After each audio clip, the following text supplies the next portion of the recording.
സ്ലൂസോ 26 സ്വാഗതം. ഇന്ന് മാർച്ച് 2. നമ്മൾ ചിന്തിക്കുന്ന വേദഭാഗം സങ്കീർത്തനം 23, 1 മുതൽ 3 വരെയുള്ള വാക്യങ്ങൾ. പുരാതന കാലത്ത് രാജാക്കന്മാർ അവരുടെ ജനങ്ങളുടെ ഇടയന്മാർ എന്നാണ് അറിയപ്പെട്ടിരുന്നത്.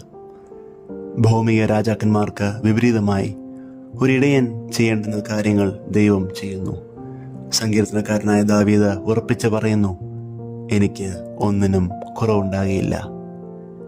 ഇത് കേൾക്കുന്ന നിങ്ങളിൽ ചിലർ ക്ഷീണിതർ ആയിരിക്കാം, ചിലർ ശക്തരായിരിക്കാം, ചിലർ ശക്തരാണെന്ന് നടിക്കുന്നവരായിരിക്കാം. ഒരിടയൻ ദുർബലനായ കുഞ്ഞാടിനെ അറിയുന്നു. സാവധാനത്തിൽ നടക്കുന്നവനെ അവൻ ശ്രദ്ധിക്കുന്നു. അവൻ ദൂരെ നിന്ന് നിലവിളിക്കുന്നില്ല, അവൻ കൂടെ നടക്കുന്നു. ഇന്ന് നാം തിരക്കിട്ട ഓട്ടത്തിലാണ്.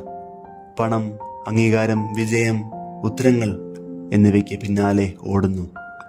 ദൈവം സൗമ്യമായി പറയുന്നു, വരൂ, വിശ്രമിക്കൂ. 3-ാം വാക്യം ഇപ്രകാരമാകുന്നുവല്ലോ, എൻ്റെ പ്രാണനെ അവൻ തണുപ്പിക്കുന്നു. ആരും കാണാത്ത നിങ്ങളുടെ വേദനകളെ അവൻ അറിയുന്നു. ഇന്ന് നിങ്ങളുടെ പ്രായം എന്തു തന്നെ ആയാലും, നിങ്ങളുടെ പോരാട്ടം എന്തു തന്നെ ആയാലും, നിങ്ങൾ അവന് അദൃശ്യരല്ല. അവൻ നിങ്ങളെ മറക്കുന്നില്ല. If he is your shepherd, you are deeply cared for.